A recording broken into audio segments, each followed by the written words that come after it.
A great man indeed. A great man. Let's talk about the 4 speeches that we see during the course of the episode. Greg is supposed to stop Ewan from doing anything weird, but Ewan gets up. Then Ewan delivers a kind of a barn burner, like a really good speech that's like well balanced, very realistic.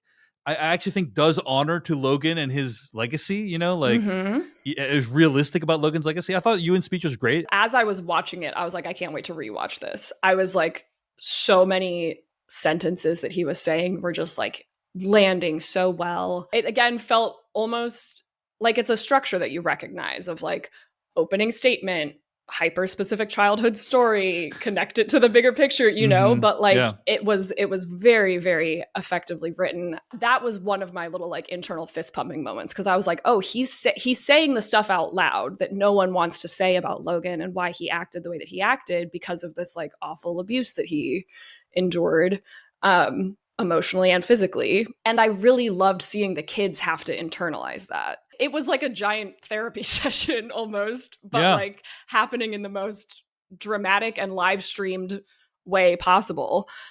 And he fed a certain kind of meagerness in men. Just so many really incredible gut punches that I think like got at the heart of this toxic life that Logan led and the global impacts of that, but certainly like all of the relationship impacts that had. I thought it was incredible. I can't wait to rewatch it again. It was great. It was great. We also find out about what happened with Rose. Right. The topic of Rose came up a few seasons ago when I think it was in season 2 when Rhea was about to take over. Yeah. Rhea was about to take over. Yeah. And Kendall said, hey, you should give a toast to Rose. He really likes that. And in fact, Logan hates that. He's very upset by it. And we never knew what happened to Rose, who is their sister who passed away. In the eulogy, Ewan reveals that Logan was sent away for school where he contracted polio and returned back home. Rose also got polio, but unlike Logan, she did not survive the disease. Logan and apparently his aunt and uncle blamed himself, Logan, for the death, though he was just a child at the time. And I was like, oh, what? That's a pretty good way of tying up that open end. I didn't need to know what happened to Rose, but if you're going to reveal it, this is a really powerful, effective way to do it. It was a really effective way to do it. And I really appreciated when Ewan says, quote, perhaps he had to because he, meaning Logan, had a meagerness about him. And maybe I do about me too. I don't know.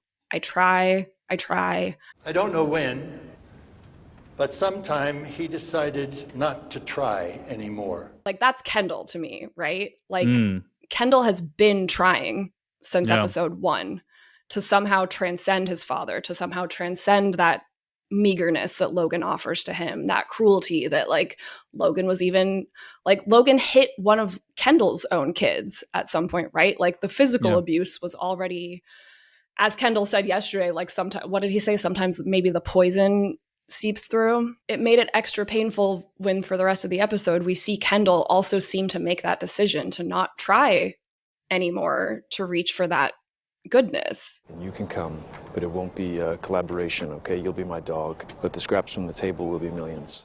Well, we see Ewan's speech hit Roman particularly hard, and he goes up to speak, and there's a lot of silence as he's trying to put the note cards down, and then he basically just collapses and is unable to speak. I can't do that anymore.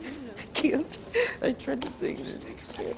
Roman has been acting completely unaffected by Logan's death for the last, 5 episodes. What's great about this breakdown is it shows us that, number one, sometimes that happens to people. They bottle it all up inside. They think it doesn't affect them, and then it just hits them all at once, which I think is something Roman said might happen to him.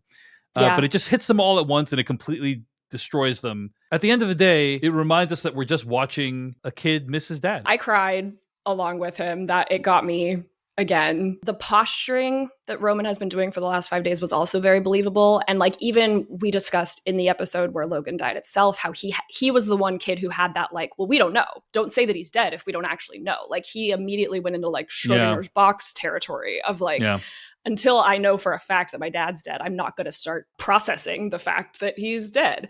And then bringing that all the way back with him, like looking at the casket box and then being like, is he in there? He couldn't wrap his mind around the idea that his dad's body might actually be sitting right there. And again, this sense that like, until I see it, if I haven't seen it, then like, it's not quite real yet.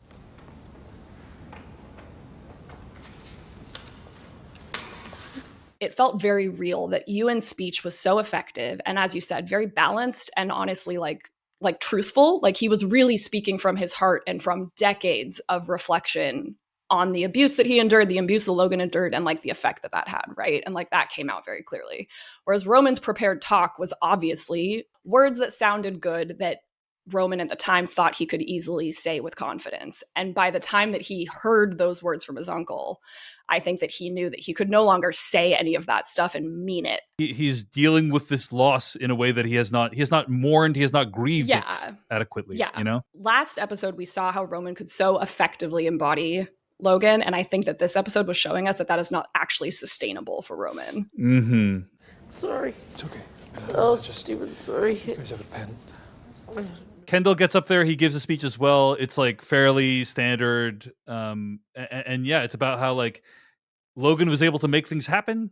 You know, he was a brute, but he's able to make things happen. And there's value in making things happen. It did again connect me back to Mencken, and I understood why like they included that little bit after Logan's speech of Mencken saying like, you know, you nailed it, or like that was perfect, man, or whatever, because Kendall did what Mencken had done the night before, which was like effectively take what should be like a big disturbance, right? Which is like everything that Ewan just said, Roman's little failure right there, and instead like turn the tide in his favor by speaking from a very like authoritarian voice, all about like capitalism and like really leaning once again into like the American dream and these systems that we know both in this show and in our real world are deeply flawed, but like to say the least, at best, at best, you can effectively market the ideals of capitalism in a fancy televised speech, but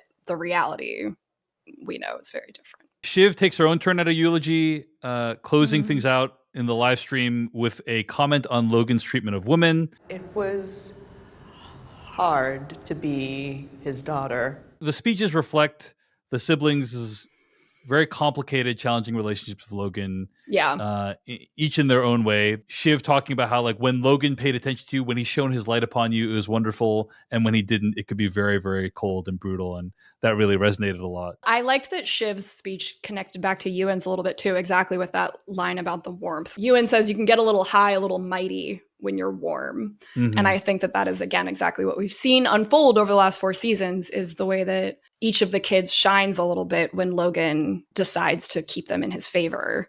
As soon as that favor goes away is when they all turn to a pile of, you know, ineffective, evil mush. At the end of the day, I still wish Shiv had a few more wins under her belt for this, you know, throughout the series. And maybe she will get the ultimate win. We'll see. Hey everyone, David Chen here. Thank you so much for watching that video from Decoding TV. If you want to get an audio version of the show, all you got to do is go to podcast.decodingtv.com. And if you want to support what we do, get ad-free episodes of the podcast and also bonus episodes of the podcast, go to decodingtv.com and become a paid member. Of course, you can also like and subscribe for more. We appreciate it. Thanks. See you later.